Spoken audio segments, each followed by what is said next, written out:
एक form 17C ने लोकसभा चुनाव में चर्चा का विषय बड़ा गंभीर कर रखा है। सुप्रीम कोर्ट कह रहा है भाई तत्काल आप डेटा दीजिए। अभी फॉर्म 17C है क्या, जिसे चुनाव आयोग तत्काल सार्वजनिक नहीं करना चाहता।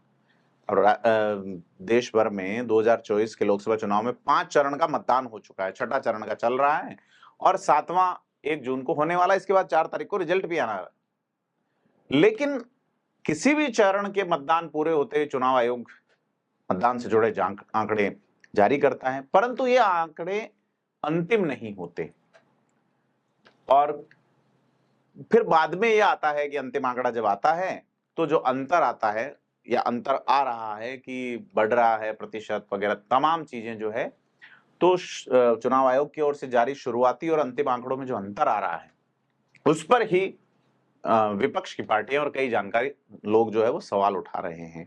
फॉर्म 17 का चर्चा चल रही है, तो आज हम भी बात करेंगे कि है क्या मामला, क्योंकि याचिका लगी है सुप्रीम कोर्ट में। इस याचिका पर 24 मई को सुनवाई करते हुए सुप्रीम कोर्ट ने चुनाव आयोग को डेटा पब्लिश करने का आदेश देने से इनकार किया है। तो यह फॉर्म 17A है क्या, यानी कि association for democratic reforms ADR ने अपनी याचिका में मांग की थी कि चुनाव आयोग मतदान होने के 48 घंटे के अंदर प्रत्येक पोलिंग बूथ पर डाले गए वोटों का आंकड़ा जारी करें। और उन्होंने याचिका के फॉर्म में या याचिका में फॉर्म 17 की स्कैन्ड कॉपी भी चुनाव आयोग की वेबसाइट पर अपलोड करने की मांग की। 17 मई को सुप्रीम कोर्ट ने मामले में चुनाव आयोग से जवाब मांगा। 22 मई को चुनाव आयोग ने सुप्रीम कोर्ट में हलफनामा दाखिल करके जवाब दिया कि वेबसाइट पे प्रत्येक मतदान केंद्र के मतदान का आंकड़ा सार्वजनिक करने से चुनाव मशीनरी में भ्रम की स्थिति पैदा हो जाएगी। ये मशीनरी पहले ही लोकसभा चुनावों के लिए काम कर रही है। विपक्ष दलों की ओर से मतदान प्रतिशत की जानकारी देने के सवाल पे भी सवाल उठे थे। चुनाव आयोग ने ऐसे आरोपों को भी खारिज किया है। चुनाव आयोग ने फॉर्म 17C, जिसका हम आज जिक्र कर रहे हैं, उसको नहीं दिए जाने के बारे में कहा कि पूरी जानकारी देना और फॉर्म 17C को सार्वजनिक करना वैधानिक फ्रेमवर्क का हिस्सा नहीं है। इससे पूरे चुनावी क्षेत्र में गड़बड़ हो सकती है। इन आंकड़ों जो है, इन आंकड़ों की तस्वीरों को जिसकी स्कैन्ड कॉपी मांगी जा रही है उसको छेड़छाड़ यानी मॉफ्ट किया जा सकता है। अब यह जो आया है जवाब, इसके बाद कांग्रेस ने सवाल उठाया है और कांग्रेस के महासचिव जयराम रमेश कहते हैं कि कुल मिलाकर 1 करोड़ 7 लाख के अंतर के हिसाब से प्रत्येक लोकसभा सीट पर 28,000 की वृद्धि होती है, जो बहुत बड़ा नंबर है। यह अंतर उन राज्यों में सबसे ज्यादा है जहां बीजेपी को अच्छी खासी सीटों के नुकसान होने की गुंजाइश है। आखिर ये हो क्या रहा है? कांग्रेस के नेता और वरिष्ठ वकील अभिषेक मनु सिंघवी ने प्रेस कॉन्फ्रेंस में भी कहा, चुनाव आयोग ने जो जवाब दिया वो अजीबोगरीब और एक तरह से कुतर्क है। चुनाव आयोग का यह जवाब सिर्फ बचने की प्रक्रिया है, जबकि यही आंकड़ा कोई भी चुनाव आयोग को पैसे चुका के ले सकता है। सिंह बोले, यह दुर्भाग्यपूर्ण है और दिखाता है कि चुनाव आयोग का झुकाव जो है वो एक तरफा है। चुनाव आयोग का कहना है कि डेटा के साथ छेड़छाड़ होगी, कोई फोटो मॉर्फ कर सकता है, ऐसे तो फिर कोई भी डेटा अपलोड नहीं हो सकता।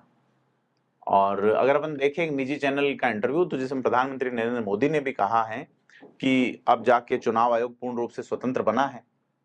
और पीएम मोदी ने कांग्रेस सरकार के दौरान रहे चुनाव आयुक्तों के कांग्रेस की विचारधारा को अब तक समर्थन देने की बात भी कही है।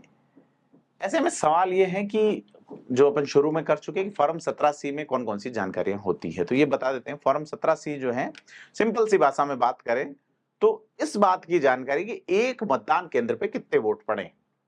चुनाव आयोग की वेबसाइट पर फॉर्म 17C का फॉर्मेट अवेलेबल है और इसमें आप देख सकते हैं कि ये जानकारियां भरी जाती है। एक तो ईवीएम किस सीरियल नंबर की है, इस मतदान केंद्र पर इलेक्टर्स नंबर यानी कि रजिस्टर्ड मतदाताओं की संख्या कितनी। 17A के तहत मतदाताओं के रजिस्टर में वोटर्स की संख्या, कितने वोट पड़े हैं, जो रजिस्टर्ड है उनकी बजाय कितने वोट पड़े। और रूल 19AM के तहत उन मतदाताओं की संख्या जिन्हें वोट नहीं देने दिया गया। वोटिंग मशीन में दर्ज हुए वोटों की संख्या। बैलेट पेपर्स की संख्या क्या है। 6 पोलिंग एजेंट के हस्ताक्षर होते हैं इसमें 17C में, चुनाव अधिकारी के हस्ताक्षर होते हैं। और यह सारी, इसका एक अगला हिस्सा भी होता है जिसे मतगणना दिन इस्तेमाल करते हैं, मतगणना वाले दिन, जिसमें लिखा जाता है कि एक एक उम्मीदवार को कितने वोट मिले हैं। तो कंडक्ट ऑफ इलेक्शन रूल्स या 1961 के 49A और 56C के तहत चुनाव अधिकारी को फॉर्म 17C के पार्ट 1 में वोटों की जानकारी भरनी होती है और चुनाव अधिकारी को यह जानकारी मतदान खत्म होने के बाद पोलिंग एजेंट को भी मुहैया करानी होती हैं। ये सारी चीजें हैं और जो मांग है कि वो जारी करके आप उस पे डालिए। बड़ा अंतर कांग्रेस बीजेपी, अब तक बीजेपी पे आरोप लगता रहा ईवीएम वाला, लेकिन लगता है कि इस बार अगर चुनाव कांग्रेस के पक्ष में नहीं जाता है तो फिर ये नया मुद्दा कांग्रेस कई दिनों तक चला सकती है। आपको क्या लगता है हमें कमेंट बॉक्स में बताएं और वीडियो को लाइक, शेयर और सब्सक्राइब जरूर करें। धन्यवाद।